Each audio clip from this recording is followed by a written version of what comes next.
welcome everyone. There are going to be a number of people joining us, but I just wanted to very briefly introduce Randy Schmidt, who's a senior editor at UBC Press. And Randy has a kind of inexhaustible store of information about the publishing industry generally, about approaches to book publishing, and this came about because over the years we've had a number of really good talks about academic publishing, about approaches to placing pieces, both books and articles, but Randy has both a passion for books and a great perspective on the academy and an understanding of doctoral work, an understanding of graduate work development, and certainly of the academic publishing environment. And so he agreed to come spend a bit of time with us talking a little bit about the state of the book publishing scene in Canada and abroad, and he's going to speak for about 45 minutes, and then we have some time for questions. And so, Randy, great to have you here. Thanks so much for coming. Well, pleased to be here. Just pull up my talk here. So this is a talk I've done off and on over the last 15 or so years. So it's something, because out at University of British Columbia Press, way out in the west, wherever the west is from here, and so back in the day when we were just trying to grow as a publisher, we felt we needed to come out and spread the word. And what we came to realize is that people didn't know how book publishing worked. And of course, why should they? They're not book publishers. So we then started this series of going around and giving these little publishing talks. And so I'm not here to promote UBC Press. I'm here to talk about book publishing in general. And as Ben said, I'm a senior editor at UBC Press. I've been with the press for about 16 or 17 years. It's my only job I've ever had. Could be the only job I will ever have.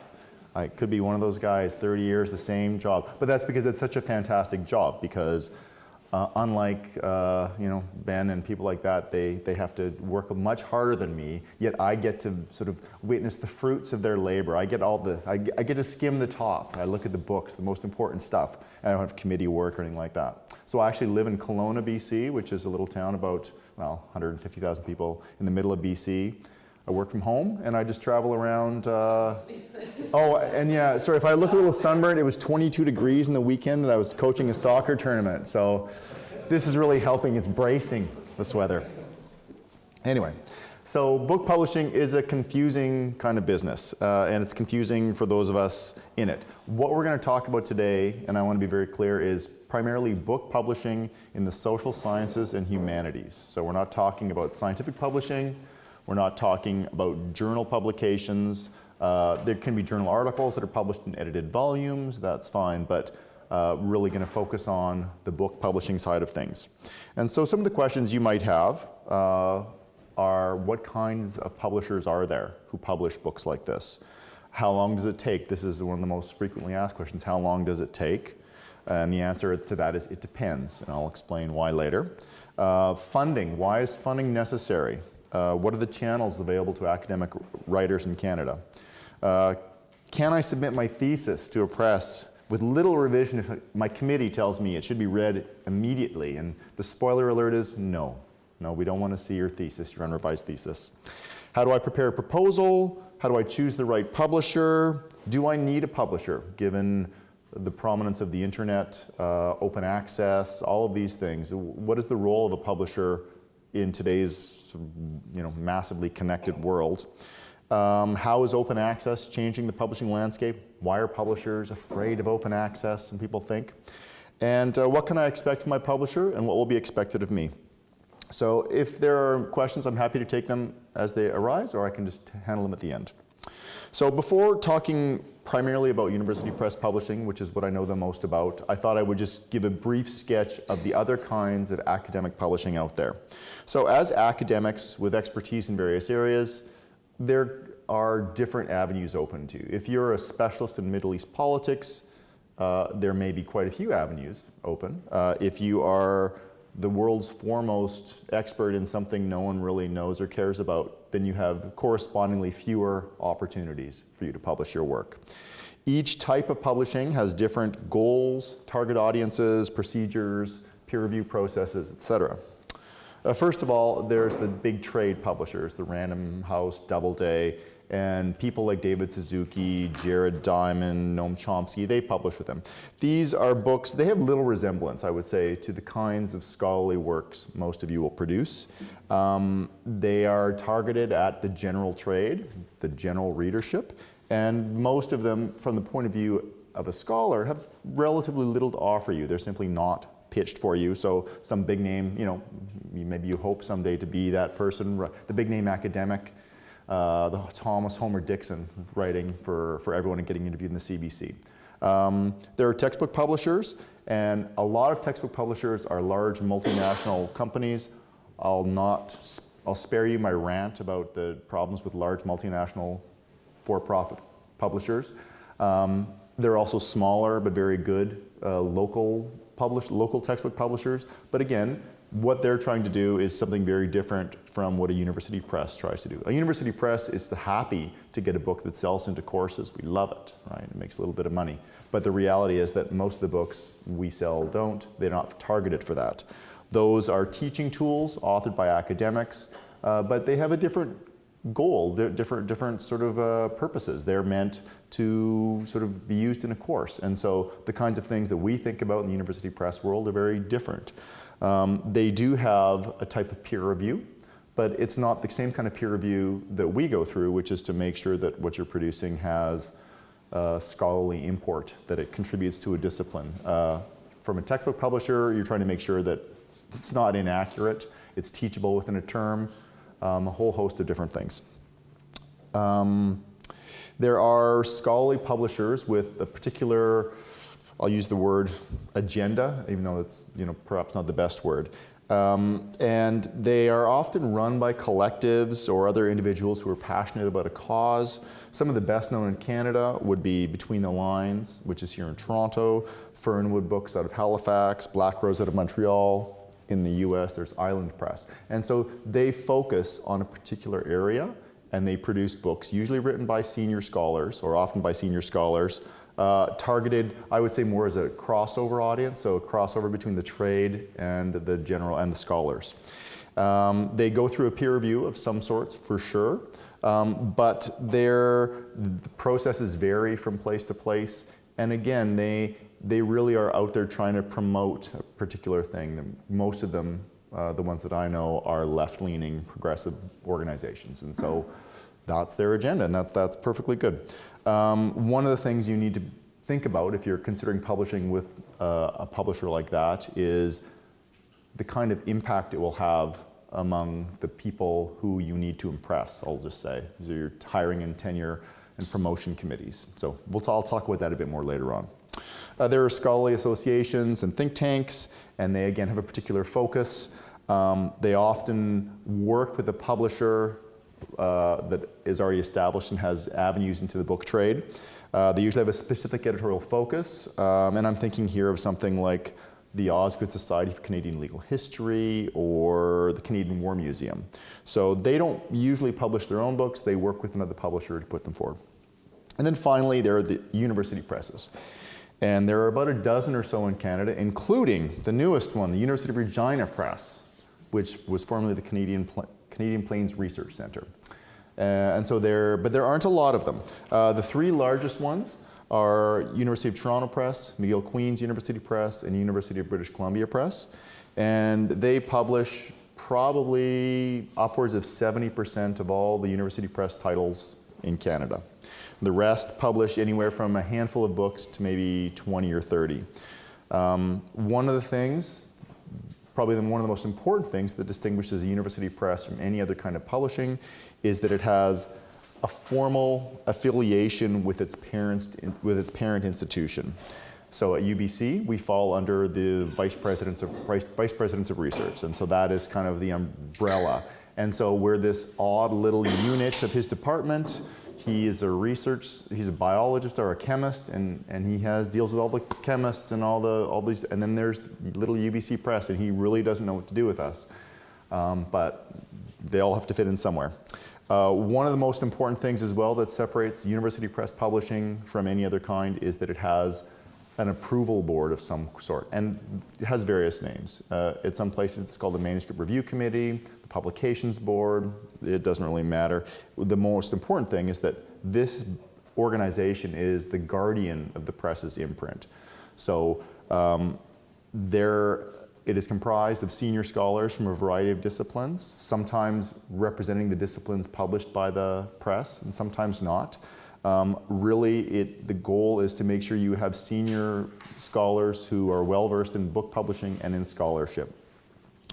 The approval is then given or not given on the basis of the material that an editor like such as myself brings forward, and that includes the peer reviews in the manuscript, response by the authors, sample chapters.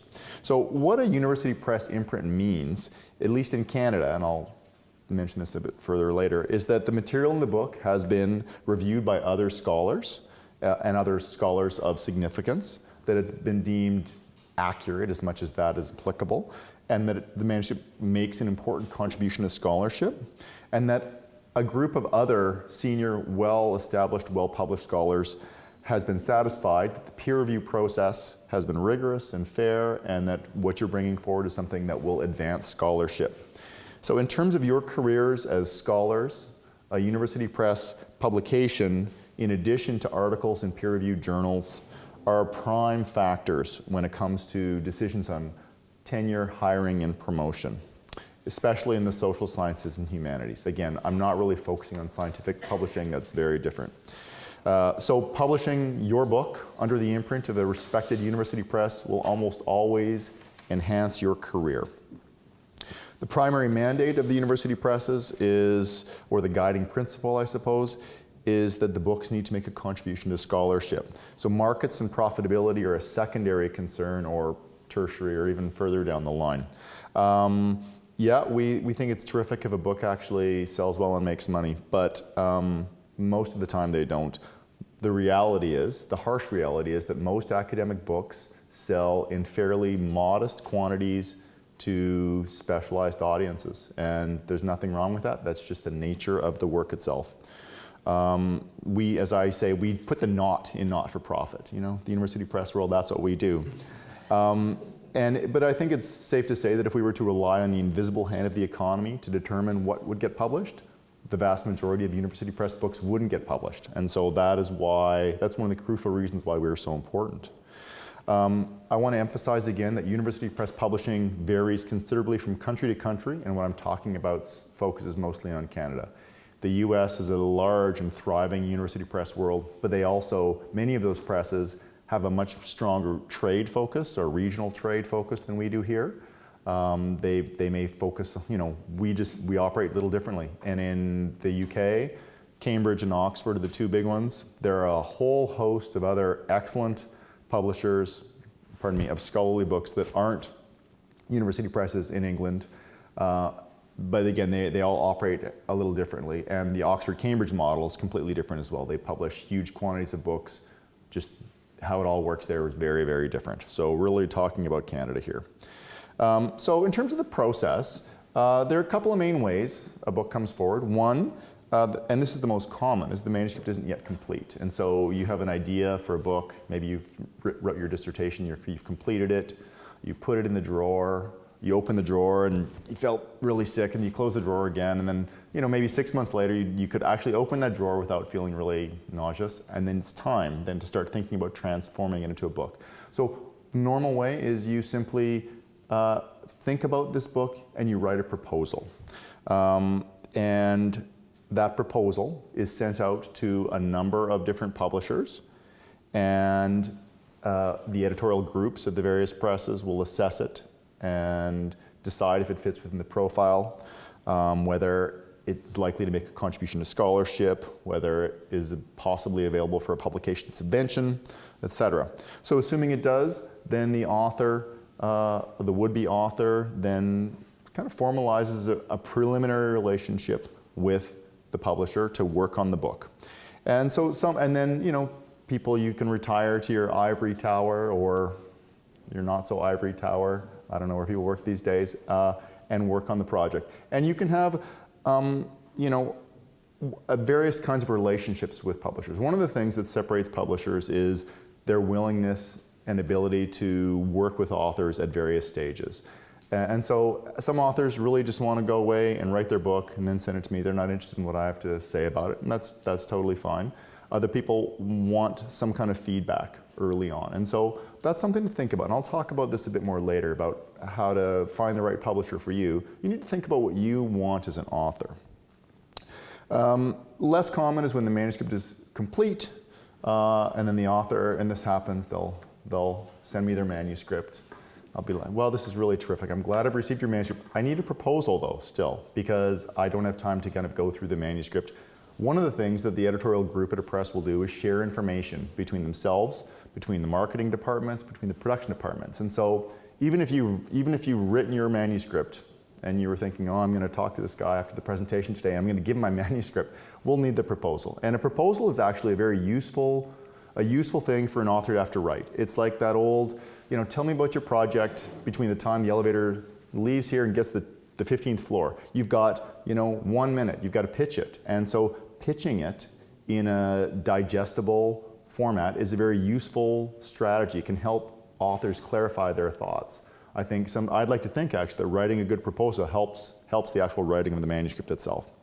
But if you send the proposal, either way, I might then look at some sample chapters, but then we'll decide if it's what we're going to do. I'm just going to get a little handout here.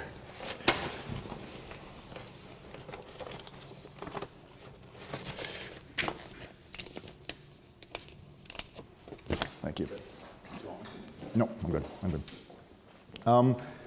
This next little part I refer to as orphans and their care. And it happens from time to time that people are researching a topic that basically doesn't fit in any publisher's kind of areas of publication. People often come up to me with musicology proposals, and I say, well, that sounds really great, but really, we don't publish musicology, and I don't know of any publisher who does. I'm sure there are, but I don't really know of any. And a publisher is not interested in something that just simply has no place on their list at all. And so one of the things you need to think about, if you're writing your book, is that you really, if that orphan topic is the only thing you really want to write about, then you need to do that. But you need to recognize that the more obscure and abstruse the topic is, the harder it is sometimes. I've mentioned, that publishers, we are a not-for-profit publisher. We don't really care a whole lot about it, but it has to have some kind of market. We can't produce something completely. Once the manuscript is written, once you've decided on which publisher you're going to work with, and you have the manuscript, it's ready, the next stage is peer review.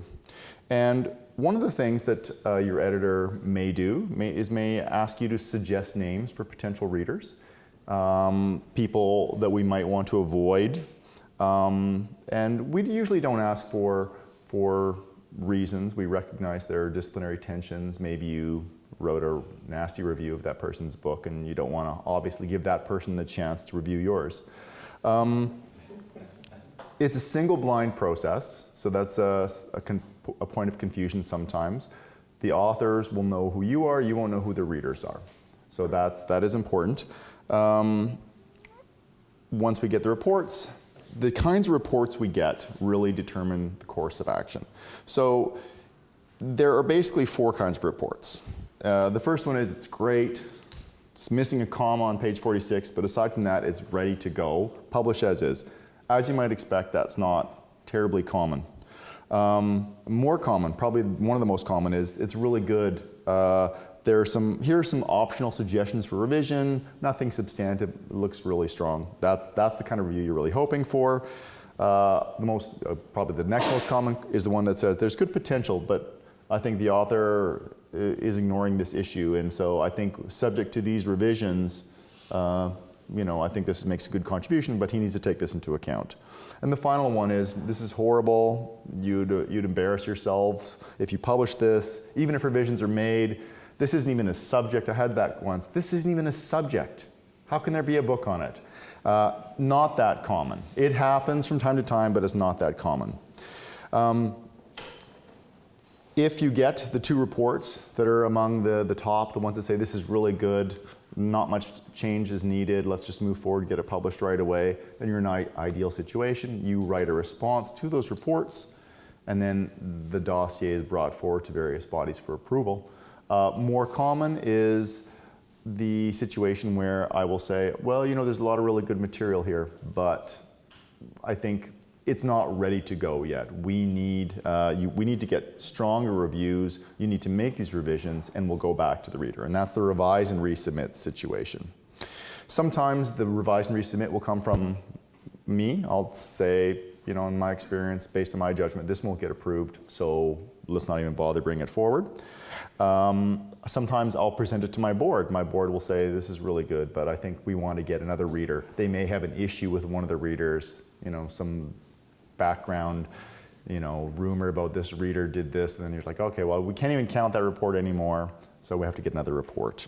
You really need to rely on the judgment of your press editor. Your press editor is your champion at the press. They're the ones who have the most knowledge about the process, about what the approval bodies are looking for, about how to write the right kind of response. Authors are notoriously prone to wearing rose-colored glasses when they read reviews. I'm just constantly amazed by the way their eyes simply pass right over anything negative or critical and focus on that one little part that says it's really good, and then they think it's ready to go forward, and it's not. So you really need to take the advice of the author. There is a real danger of a premature submission. So what you want, what's going to maximize your chances for approval is the cleanest dossier possible. If something is complicated at all, then people are more likely to start to hesitate a little bit. In terms of review processes, people often ask how long does the review process take, and I say we try to get it done in 2 to 3 months is what I generally ask my readers to provide a report in. And from what I've heard, compared to what the review process is for journals, it's actually quite good. I think journals can take a lot longer. Bear in mind though that if you send me something at the end of August, you know, it's not an ideal time for me to find a reader who can turn it around by, you know, middle of September or middle of October, right? You need to factor in the time of year. You also need to recognize that sometimes I might decide that instead of getting the quickest reader, I'm going to wait and get the best reader. And that really is sort of a decision that the editor at the press will make. They're the ones who know how different reviewers will be viewed by the board. So you really need to listen to this. You need to remember that as the publisher, as the editor, as your advocate, I am as interested as you are in a timely review process, or I should be anyway. I mean, not every publisher is the same, but I think as an author, you do have power. You should have sort of be able to talk to your editor, and you should have people working on your behalf to have it done as soon as possible. What you also need to realize, though, is that one of the problems with the peer review is that once I've sent that manuscript off, it's out of my hands. I cannot extract a report. And hectoring emails, I mean, I send those a little bit, but you don't want to be too hectoring. That's not going to facilitate your cause. And sometimes people are late. Sometimes people don't deliver. I still see people at conferences, and I can see they look at my name tag, and then they kind of duck away. And I realize, oh yeah, you owe me a review from 2 years ago, right? Because they simply failed to deliver the report. The book's been published, it's sitting on the table, and and people are busy, they take it on. I don't sort of, I recognize that. But the whole process can take much longer than you think. Sometimes it can be very quick, sometimes it can take years. So you need to be patient and recognize that this is one of the things that is out of our control. Funding is an issue. I've mentioned on several occasions the fact that we're a non-profit publisher, and we really do lose literally thousands of dollars on most of the titles we publish. The markets are that small. And so even if your book is approved by the Press's Publications Board or the Manuscript Review Committee, there's almost always the issue of funding as well. And in Canada, the primary funding agency, and I've written it on the sheet of paper there, is called the Awards. It used to be called the Aid to Scholarly Publications Program. They've rebranded as the Awards to Scholarly Publications Program. I'm not quite sure why, but I have some cynical thoughts on that, but I won't share with you. But the ASBP, they are the primary funder. They fund, I think, about 170, perhaps even more books annually. And although publishers do complain bitterly at times about them and the decisions they make, we are also extremely grateful for the funding they provide, because without that funding, most of the books that we publish simply would not exist. If you go to their website, they have all this wonderful stuff about how you can make the application yourself and they'll handle the whole process. I wouldn't encourage that for a few reasons.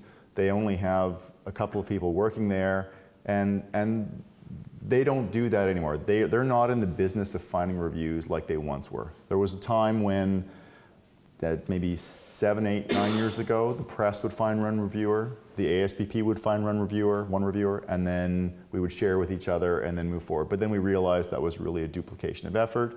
And you also had, at that time, there were 3 or 4 people making decisions on who is a suitable reviewer for such a huge quantity of books. They simply didn't have sort of the knowledge of who the right reviewers were. And so you would get some really crazy kinds of things. So they recognize that the university presses, the editors of the presses, are the ones who are best able to handle the review process. So now you can go to the ASBP with your proposal and they will handle everything for you, but there's no advantage, because even if you were to get a grant, you still need to find a publisher. And so work with your publisher, let your publisher mail all that stuff off and do all the communications and find the reviewers. One important thing about the ASBP is that the grant, if you get one, adheres to the book itself, not to the publisher and not to you for a different project. So it happens from time to time that a project will move forward, you will get a grant, you'll even be approved by the publications board, but then there's a disagreement and you decide you can't work with that publisher anymore. Well, you can take your grant and go play somewhere else, is kind of how it works. So that's an important thing. Doesn't happen very often, but that's good to know. The grant is $8,000, and that is directly for the publisher. It's a subvention. It does not go toward any expenses that you might incur in the writing of your manuscript. People often ask me, well, do you have any suggestions as to funding? And I don't. I don't know where authors go to find money. I'm so busy trying to find money for my own projects. So there sometimes is funding out there, but the ASBP money is directly for the publisher. I had a question earlier, what's the funding situation like? As you expect with this government in power, we don't know. We don't know what's going to happen. I mean, over this, suddenly, in the case of 3 weeks, they closed the Law Commission of Canada, as you may remember, and 3 weeks they had to be out of their offices, right? So we had a series with the Law Commission of Canada, all of a sudden they didn't exist anymore. So we don't know. We have no reason to expect the funding is going to dry up, though. It's been in place for a long time, and that, I think, bodes well. And really, the amount of money they give to us is a rounding error for some other budgets. It's such a small amount, but I think we know that certain people in government are not particularly supportive of, I think they probably want us to publish more accounting and engineering books and less books in anything that isn't practical or applied. But as far as we know, it's there. There has been some changes there over the last, I'd say, 4 or 5 years. The bar has been raised at the ASBP in terms of getting a grant. And I'm not seeing more rejections. Maybe a few more rejections. What I'm seeing more of is I would call deferrals. And so in the old days, if they got something, if it wasn't 100% clean, they would give it a revise and resubmit. And it just meant that, you had to go through that process and go back to them with the clean reports in 6 months' time. About 3 weeks ago or 2 weeks ago, we received word that they've changed their ranking system, and they have gotten rid of the revise and resubmit. And they didn't consult with the Association of Canadian University Presses. They just decided that they were going to get rid of it. So that was very disconcerting. Normally, how the ASBP works is that when they get something, the manuscript the dossier, so the reports and the reviews get sent out to 5 committee members, and they kind of rank it according to whatever the new criteria is. And if they have a majority decision on anything, that's when it moves forward. So if you could have, 5 or 3 of the 5 said this is a strong book, let's publish it, let's move forward. One of the things is well, they have what's called adjudication. And so they have priorities for funding. So a high priority for funding manuscript gets a grant. A low priority for funding, that's a book that is publishable. It deserves publication, but only if funds permit. And so we're seeing more and more of these low priority for funding manuscripts. And what happens then is that all the low priority manuscripts are held over, and they have these meetings every quarter, and they look at how much money they have, they rank everything, and then from the top down, they start giving out money until it runs out. And so it is slightly harder, I would say now, to get a grant than it was 5 years ago. And for that reason, it's particularly important to listen to your editor at the press and make sure that what the review package you put forward is as strong as can be. It's also important for you as authors to make sure that you do everything in your power to make the manuscript a pleasure to read. I'm constantly amazed at the stuff people send me sometimes, like just the craziness, the lack of a title page, crazy different fonts, error bookmark not defined, that. We see that all the time. As a reviewer, they don't like that. If the less you can give the reviewer to comment on, even negative, minor, piddly things, the better.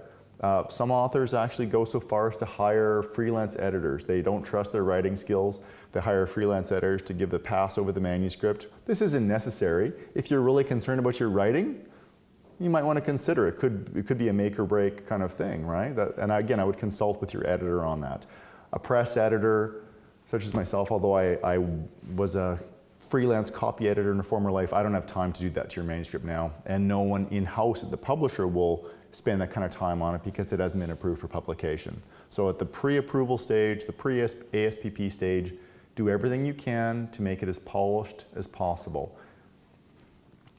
There are a few other sources of funding, but most are very discipline specific. So Asian studies or art history, etc. So for most people, the ASBP is the only option. What we're seeing increasingly is situations in which a person has other funding they can bring to the table. They applied for a workshop grant and they set aside $5,000. Little things like that can make a world of difference. So anytime there's an opportunity for you to ask for money to support publication, publishers are very grateful if you ask for money, and that can often really help. So that's something to look out.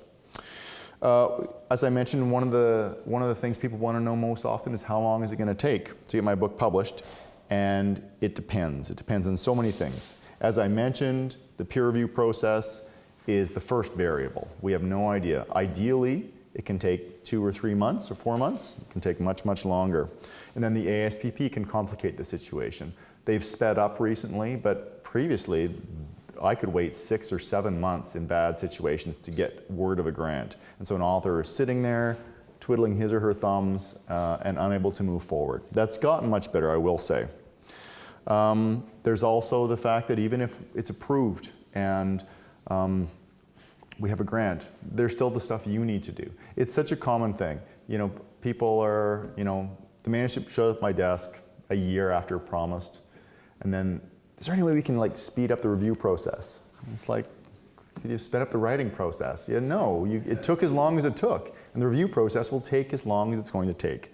So we can't control many of those things. What we can control is the in-house time. That's once it's approved and it's come in-house. And publishers vary a great deal in this regard, and so I would say anywhere from 10 to 12 months up to 18 to 24 months. There really is a wide range of things, and that's something you need to know. You should find out about anyway.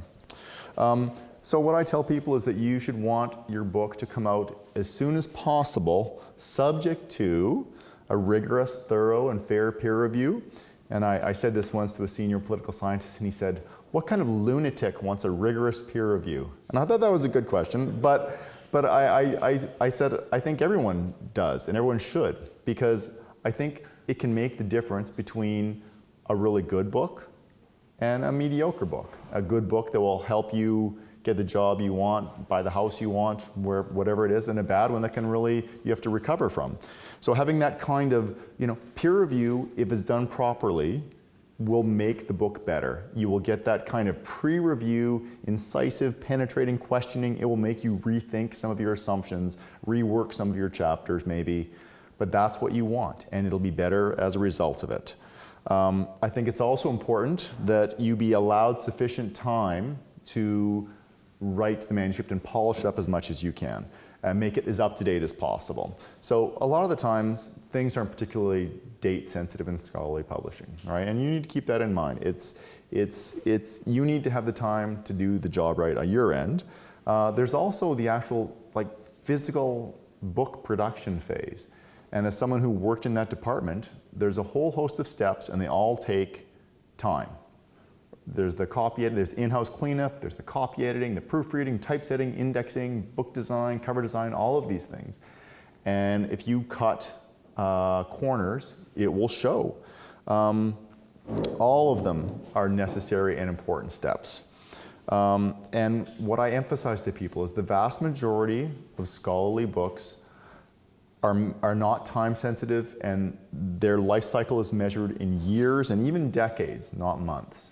And so whether the book comes out now or whether it comes out in July is not going to matter one bit in 2 years' time. So take the time needed to do it right. I'm going to talk a little bit about thesis into book, not a whole lot. On the handout I gave you, there are 3 references listed on there. And I think everything I could say is said better in those 3 books. Gone are the days, though, thankfully, when unrevised or barely revised theses were churned out as books. That happened in the 40s, 50s, and 60s, and it's a much better thing that they've gone. I don't have time to sort of look at your thesis and give you advice. I'll simply direct you to these other sources. There's also the very practical issue that the ASBP, the granting agency I've mentioned, asks on the application form how your book has been transformed from a dissertation, because they don't want to provide a subsidy for an unrevised or barely revised dissertation. The reality is that no one wants to look at your thesis. Probably your thesis committee didn't want to look at your thesis, truth be told, right? It lands on their desk and they probably groaned on the long weekend, they were upset about it. And that's just the reality, because you're writing it in most cases for very few people, and you're following a particular style, and you're including things to maybe offset any questions you might get in there. So you're not writing it as if it were this thing not going to be examined. You're writing it for a purpose. And so, no publisher wants that. What publishers are interested in is a book drawn from your thesis. I often tell people there's a spectrum, and you've got the most basic dissertation here, and you've got a book here. And you're on that spectrum somewhere. Your dissertation falls in that spectrum somewhere. You want to push it as far to the bookend as possible. Ideally, you would just, take your dissertation, pull out the empirical material, chuck that, and write something from scratch. We recognize as publishers that's not going to happen very often. That's the best situation. It's not going to happen very often because people need to produce. So you want to push it as far this way as you can. You want to read the books that I've mentioned, and you want to take into consideration what they say. And sometimes there's just a process where you need a bit of separation. And so it happens all the time. Someone's finished their dissertation in November, and then they send me the manuscript in February, and are you sure you've done everything that needs to be done? And yes, I've read the books. Yes, Randy, I've read the books. And then, of course, I get reviews back that say this is still far too close to the dissertation on which it was so obviously based. And they just need to have other people say to them, yeah, and here's where it is. And then they can go back. So sometimes it's that kind of mental shift. One of the things they talk about in those books that are on the sheet is the mental shift, the shift from being the supplicant, the person trying to prove something, to the person trying to communicate an idea. And that is a Zen shift almost. You need to convert yourself in your mind from person who is just, please let me pass, to I've got a book, I've got an idea I want to talk to you about. So that is what I would just encourage people to really look at all those. Think about the advice. So you've got your proposal, or you've got your book idea. So what are the protocols of publishing? Should you send the manuscript to 10 different presses and just, fire it out there and not tell anyone that you've sent it to other presses? Or should you submit a proposal letter to various places? One of the things you should do, first of all, is do your research. So you should find out who are the best publishers for my particular work. What major books have they published in my area? Look at your bookshelves. Look at the spines. See who those publishers are. A lot of the times, you can look at that and get a good sense of who might be a good publisher for you. If in Canada there aren't as many options, if your book you think would be suitable for an American publisher, and I'll tell you, if it's on a Canadian subject, I wouldn't recommend throwing all your eggs in the US publishing basket then, because the reality is that they don't publish a lot of books strictly on Canada. Even comparative works, they sometimes say, this is really good, but can you get rid of that stuff about Canada? They want to focus more on that. But there are resources online that allows you, if you had that, if anyone's interested in a book that's an American University Press book, I can direct you to a website that lists every US publisher and their areas of publication interest. And that's a really good way to find out which 15 presses might be interested in your book. But you should do some research, look on the shelves, and then submit the proposal. It's perfectly acceptable to submit multiple proposals to different publishers.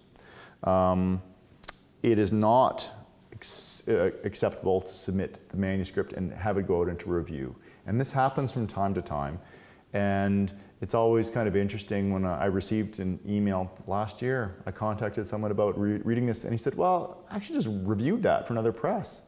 I was like, oh, that's interesting. And then, of course, I probed, and yes, the person had let it go into review in more than one press. And that's just simply not done in Canada. I think in the American University Press world, that happens a bit more among certain kinds of high-profile academics. You might have a much better sense of that sort of being something that's possible. But here, the resources are simply too scarce. And we find out. The pool of reviewers is so small. We'll find out for sure. So it's not a problem. Just let the publisher know that you're considering various presses. And then ask the publisher, why do you think your press is the right press for my book? So determining suitability isn't always easy. The major presses in Canada are all covering some of the same basic areas. We all publish books in history, political science, law, the environment. So, you've got to sort of, decide. Don't send something on literary studies to a publisher who doesn't, though. If it's just a waste of your time, it's a waste of their time. So find out who they are and submit proposals. If your manuscript was submitted to another press, not the proposal, but the manuscript itself, and it went through some sort of review process and then was rejected, you should let your publisher know. There's a couple of reasons why. First of all, it won't necessarily prejudice us from taking it on. We recognize that publications boards are, they can be cranky and cantankerous from time to time. Things can get rejected for all sorts of reasons that may have nothing to do with the quality of the scholarship in the book. There's a whole host of reasons. It is not at all uncommon for a book to be rejected at one press and then find its way to another press and be published there. And in fact, there's I get a kick out of this one book that ended up being published by one of our competitors. And there's a fulsome acknowledgement section to me at UBC Press for the work I did in an earlier version of the manuscript. And then we rejected it, and it went there and got published. But he was still very grateful. So it's fine. Let the publisher know they need to know. They need to know because, first of all, if it's been submitted to the ASBP, that's very important. If a book has been rejected by the ASBP, you cannot reapply. And so we need to know that. It's good for us to know so we can contact the other press and find out more information about the reviewers and, why was it rejected? So that's just stuff we need to know. It's not necessarily we'll prejudge it, it's just good information. So what do you consider when you're choosing a publisher? One of the first things is the reputation of the press, and I would talk to your colleagues. I would think about the discipline as a whole. You bear in mind that the negative experience of one disgruntled colleague may not be the norm, nor can you be certain that this person is accurately portraying what happened. Many things can go wrong, and sometimes it's our fault, and sometimes it isn't. But of course, some presses have poor reputations, and deservedly so. So definitely find out the reputation. You should also, and this is very important, especially for younger academics, consider the reputation of the kind of publisher that your book will come out with. So who is it going to count for? I talked earlier about the activist presses. Find out what's, the reputations. Is it important that it be a university press, or can you go to one of these other options? This is very important. You don't want to find out later on that book you labored over doesn't count anymore. I think from the point of view of an author, I think you should try to find a press that focuses that focuses in your area. So there are publishers out there that if it's a 30-page subject, a catalog, and they'll have 30 different subjects listed in the table of contents. Some publishers publish everything, and I personally don't think that's a good strategy. I think the publisher then doesn't have an identity. You want a publisher with an identity, a publisher that's known to be a publisher of books in the following areas. And it's easy to find that information out. Having that kind of focus is really helpful, just in terms of authors, potential readers knowing how to find you and where your books might be. And also from the point of view of marketing, it's extremely important because you have that critical mass. Having a critical mass allows you, from a publishing point of view, to attend the various conferences, to do advertisements in various journals. That's just very useful. It gives that economies of scale. Size issues. Bigger isn't better, but smaller isn't better either. There are some really big publishers that do a terrific job and give really an appropriate amount of attention to all of their titles. There are some big publishers that do a terrible job and devote 90% of the resources to 10% of the books, and the other 90% of the books basically languish. And it can occur in various areas. It can be like a review process that takes forever, a slow production schedule, a lack of marketing support. Some small presses can be terrific. They can really focus in a few areas. That's just their niche, and they're known for that, and that's really good. But sometimes they may lack resources. So again, you're not going to have the kind of marketing support that you want. So I would say that more important than the size is really how they're going to treat you and whether your book will appear along with the books of your colleagues. I mentioned earlier speed. There's a great deal of variation in here. There are publishers out there who promise you 5 months from the time you get the book to the time it comes out. And I think that a lot of British publishers are particularly fast. In general, as someone who's worked in the, I don't want to stand up and be the advocate for slow publishing, right? That's not my role here.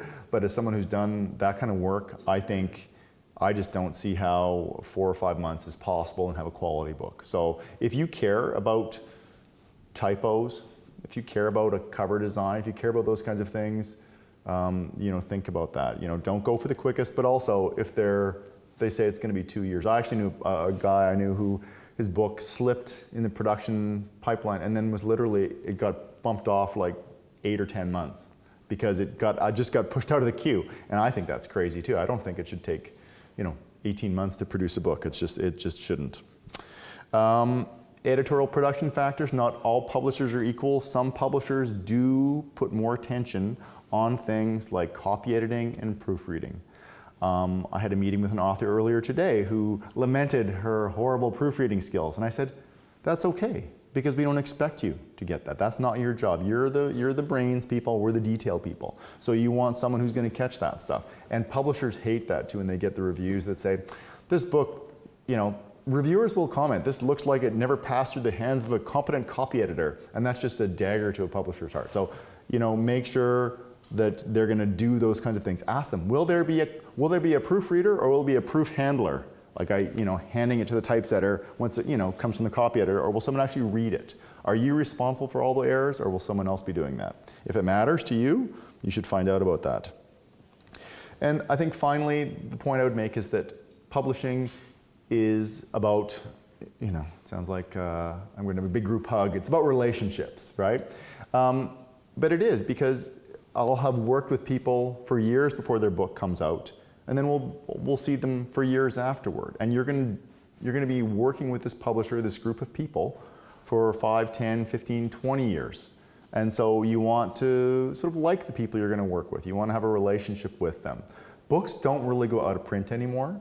With the advent of print on demand, digital publishing, books just, we can pump out 15 books a year on an as-needed basis, and the book will stay in business forever. And that's fantastic for authors, but it also means the relationship we have with you will be ongoing as well. So think about that, your relationship.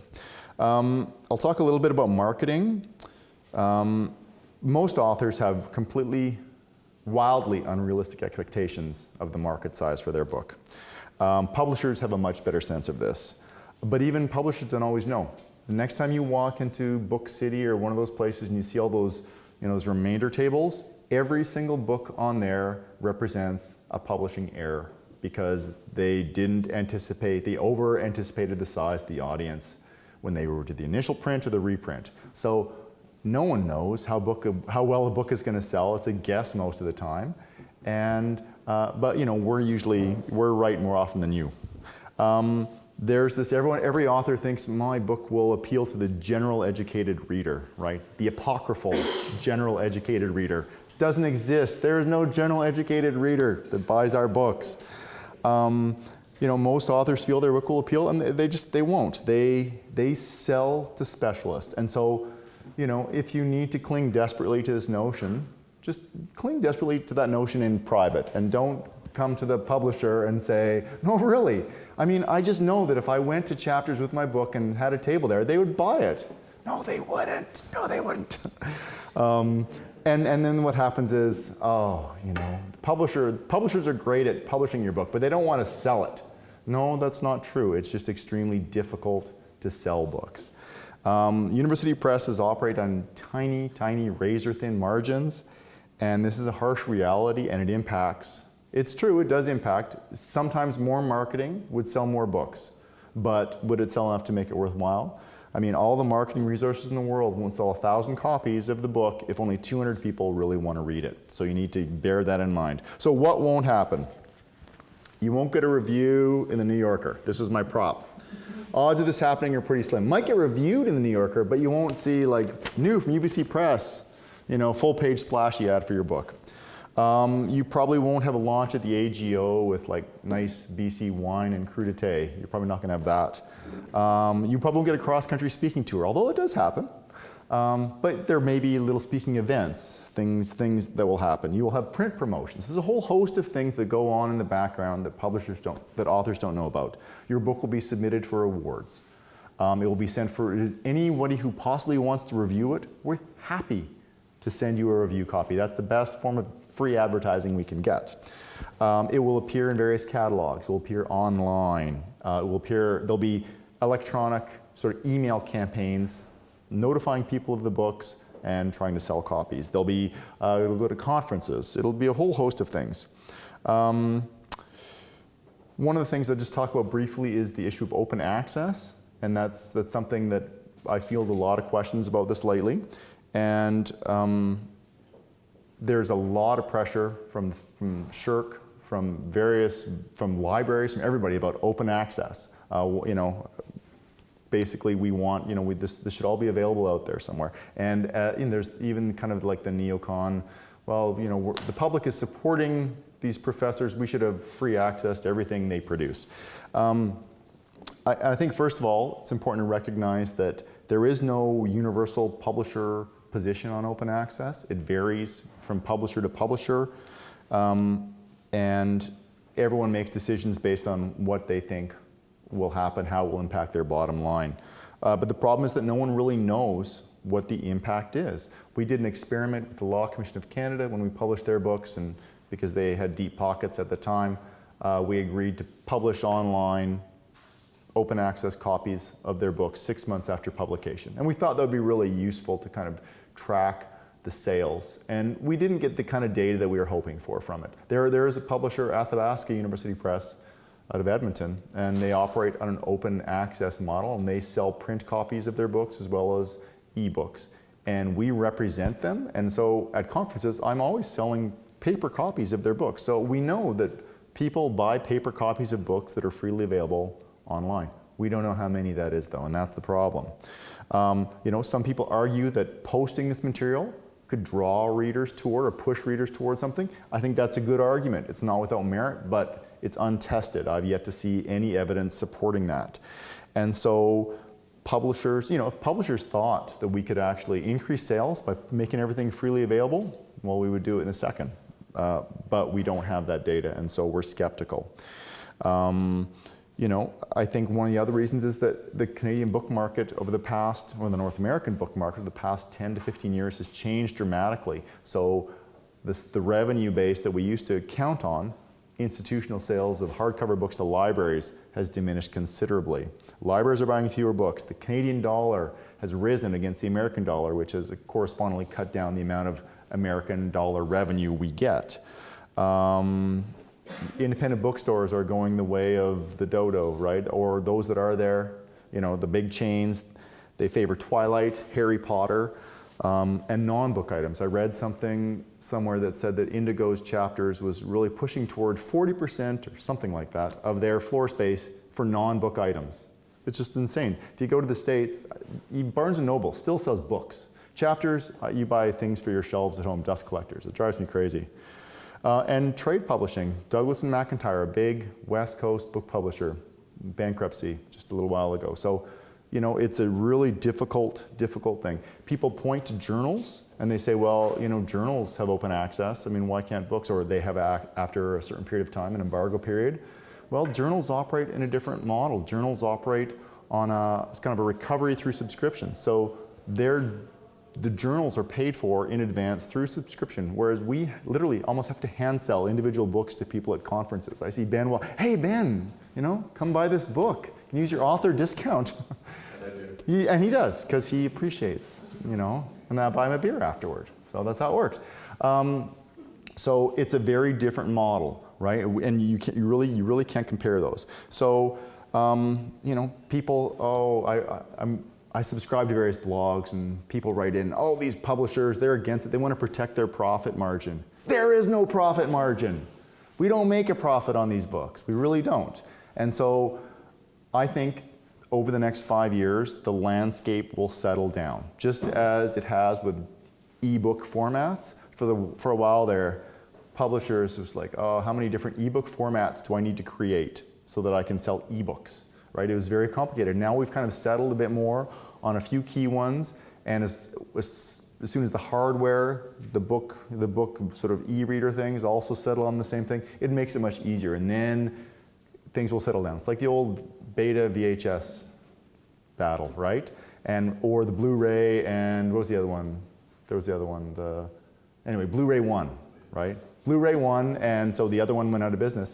And so eventually it will settle down, and things I think then will get a little bit easier. We'll be able to provide books in digital formats. Maybe costs will come down, et cetera. Right now people say, why do ebooks cost so much? Well, we're not selling enough ebooks to really make a difference. We still have to, you know, produce everything that goes into the hard copy book goes into the ebook, plus more, plus you need IT support, plus you need to deliver it to the vendors, et cetera. So it's a challenging environment for probably close to literally hundreds and hundreds of years. Book publishing didn't change since Gutenberg and his press, you know, sheet fed, rolling across a printer, reverse type, all of that. And then in the last 15 years, it's absolutely gone crazy. And so publishers really don't know what's happening. So anyway, it's my talk.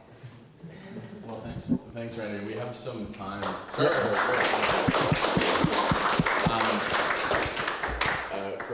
For an intimate group, the microphone seems on. It's just to capture questions for the purpose of the recording. I'm sure people have. Yeah. Any questions? I mean, I'm happy to answer anything. Yes.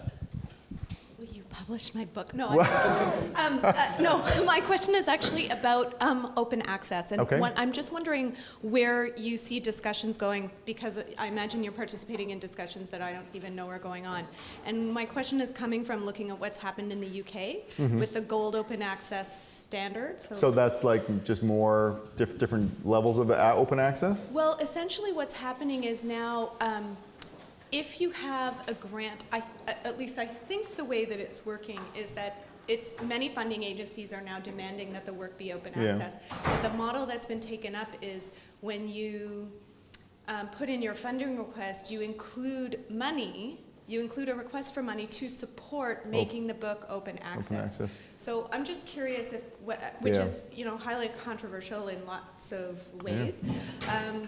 So I'm just wondering if you've heard any talk about models that SSHRC might be looking at in terms of thinking down the road about open access, because it seems to me that demand is only going to The demand is only going to grow. The demand is only going to grow. It's going to grow from within the university and from outside the university.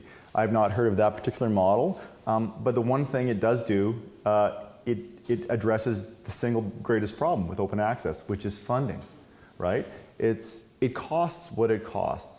And if it's open access and sales are reduced, well, someone still has to pay those costs. And so right now you have university presses and university libraries traditionally been fighting over this, right? The university libraries are buying fewer books, so the presses jack up the prices of those fewer books they're selling to make money. So in this situation, as long as that money could move toward the publisher, and I'd be curious to know how they would sort of come up with a number. That interests me from publishing point of view.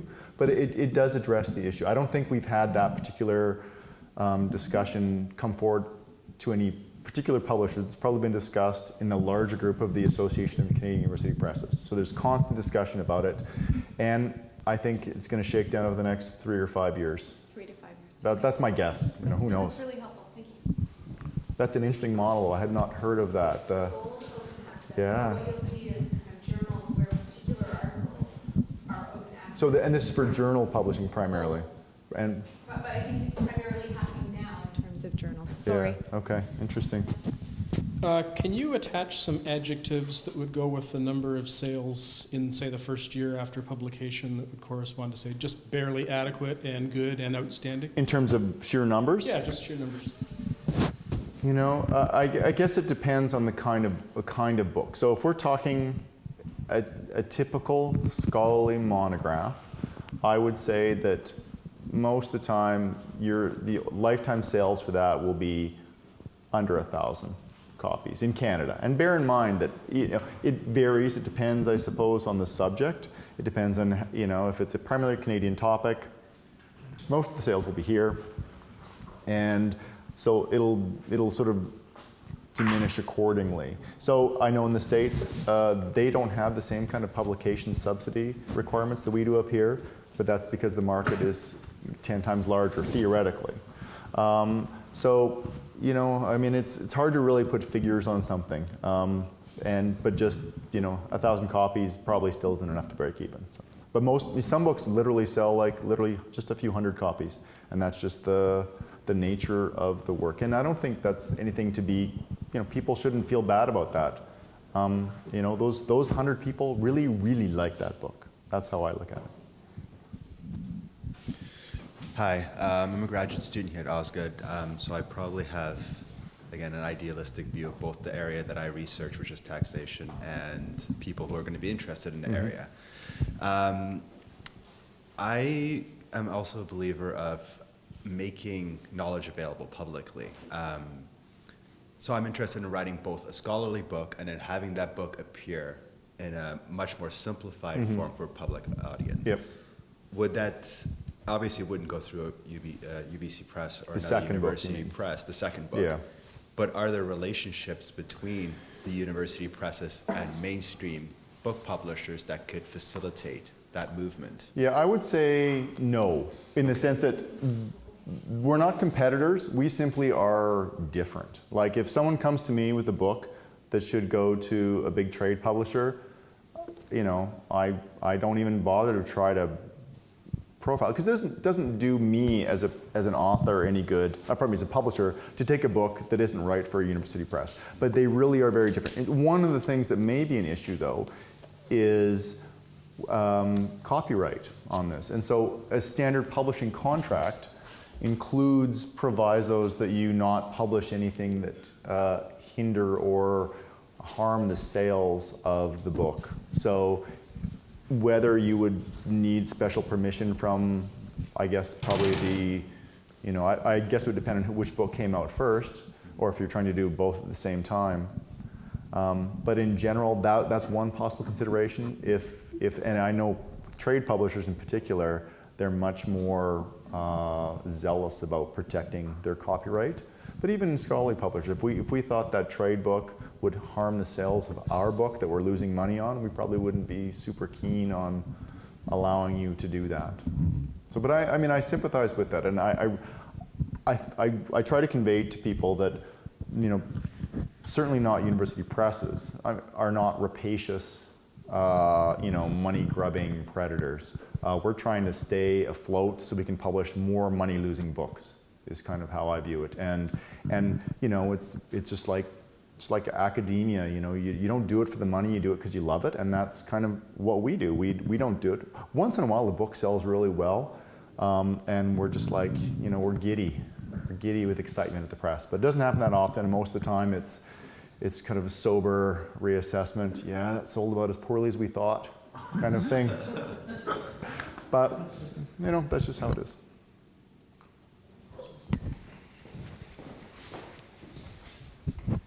Thank you very much. I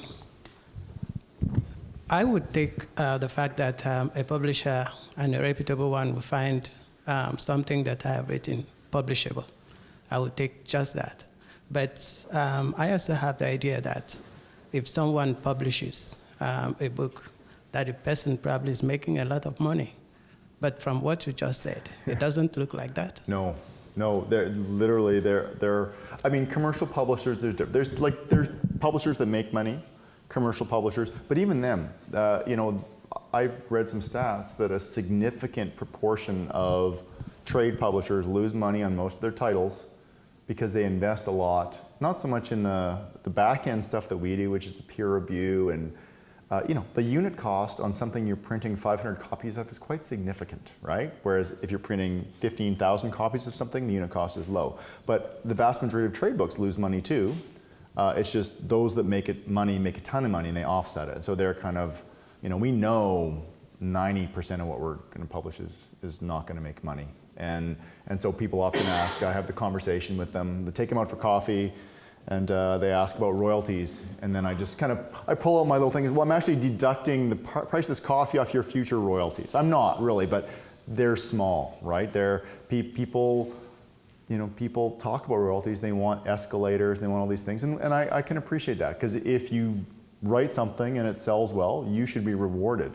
But the publishing point of view is, you can be, let's share the reward after our considerable risk has been returned, you know, we've sort of recovered that. So, yeah, it's money losing.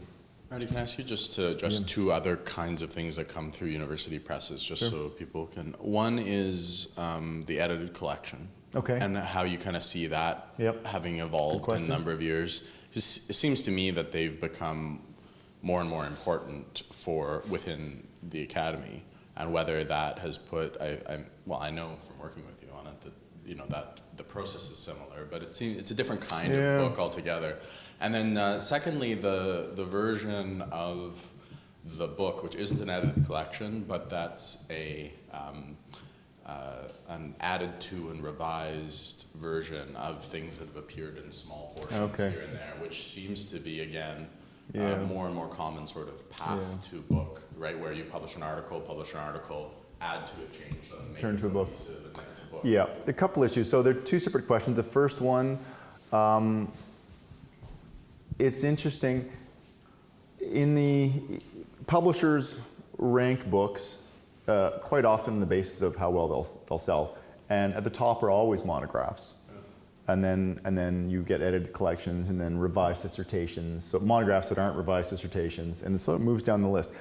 some publishers are moving completely away from edited collections.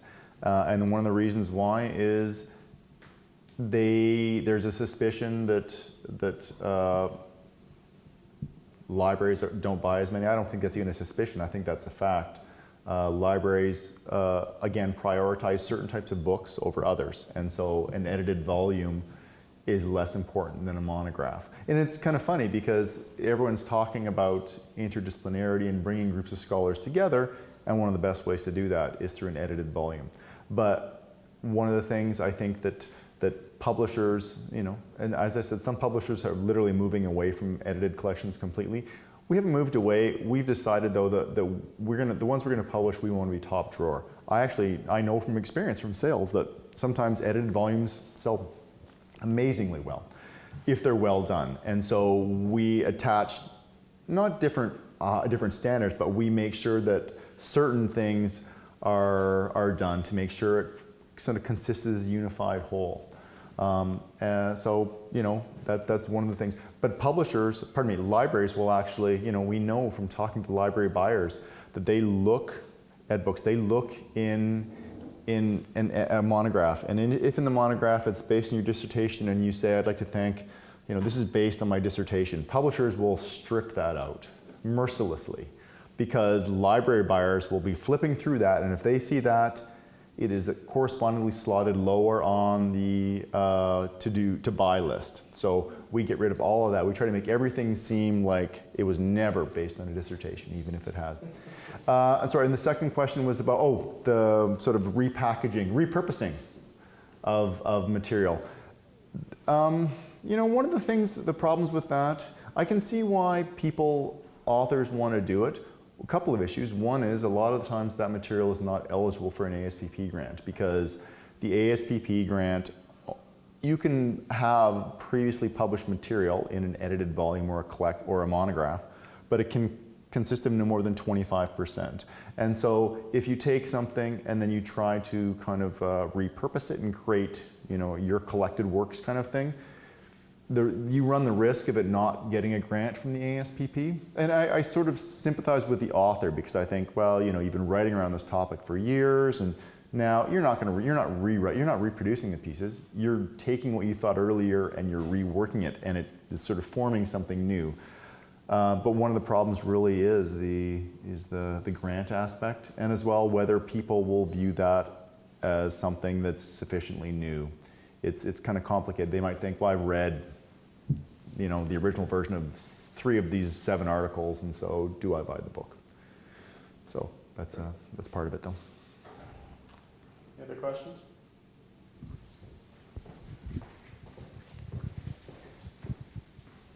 Do you ever compare notes with colleagues in the professional publishing business? Again, it's so very different. It's funny. This was really brought home a few years ago when I was giving a similar kind of talk, and there's a sort of a professional publisher, we'll call it, there, and they referred to they referred to authors as content providers. You want to be a content provider for us, here's what you have to do. And I literally, my jaw dropped, and I thought, wow, call me old-fashioned, but I think it's still an author, right? And so it's a very different kind of business. We don't publish the same kinds of things. So again, I'm not a direct competitor for LexisNexis, just like I'm not a competitor for Oxford or Pearson. We simply do different things. If a book comes to me that really belongs to Oxford or Pearson, where you need like a roving sales rep knocking on doors in hallways, the author won't be happy, we can't do the right job for it. We just want to do what we do best. And the same thing goes if stuff goes to them that really belongs to us, then you know, I think most of the time they simply don't take it simply because it won't sell well enough. They have much different sort of hurdles to clear in terms of saleability. How many proposals do you get every year, and how many of those turn into books? The rejection rates, kind of a rejection rate question? I'm Or just curious about the volume of proposals that you're getting and how many books you publish. Okay. I would say on average the press, with the editorial group at the press, meets every week, every 2 weeks, and we probably I'd say on average between 5 to 7 proposals a week come forward. So, roughly 250 to 300 proposals a year, I guess, if my math. I'm a word guy. Is that about right? It's perfect. Does that sound good to you? Yeah. Anyway, yeah, so hundreds and hundreds. Each editor at my press anyway, we have probably 80 or 90 different projects we're working on in various stages of development. So I'll talk to someone and they'll say, yeah, well, I'll be in touch in 3 years, and someone else will say, I'll be in touch in 3 weeks. And so there's a wide range of things. In general, publishers, the kind of a standard number is that an editor should try to publish between 15 to 25 books a year. So there's a whole sort of different range, but there's lots of stuff coming on all the time, and it's just a matter of finding the right fit. And one of the things, again, I would really encourage authors, and it actually drives me crazy when I hear this, I don't want to bother my editor at the press. And I'm like, you're not a supplicant. We're working with you, and you should be able to contact your editor and by phone or by email and say what's going on, what's the review status at. And if you can't do that, I think that's a problem. If the editor can't provide you answers, I think that's a problem. I think it really is about not empowering you, but recognizing that you have legitimate questions that deserve answers, and that the publisher is the one who has those answers usually. That's one of the reasons I give these little talks, is to kind of demystify the process, because of course people don't know how it works. I don't know how trade publishing works. I don't know how that works. But I'd like to think I could call up a trade editor if I had a book with him or her and get answers. So I would do that. Well, thanks so much, Randy. We have a little thank you present for you from the research office. This is like scotch? Yeah, it's a bottle of scotch. A bottle of Glenfiddich, thank you. Thanks so much. And please join me in thanking Randy, and I'm sure Randy will stick around for a few minutes. Oh yeah, if any easy questions. to get in touch with. Yes, so definitely.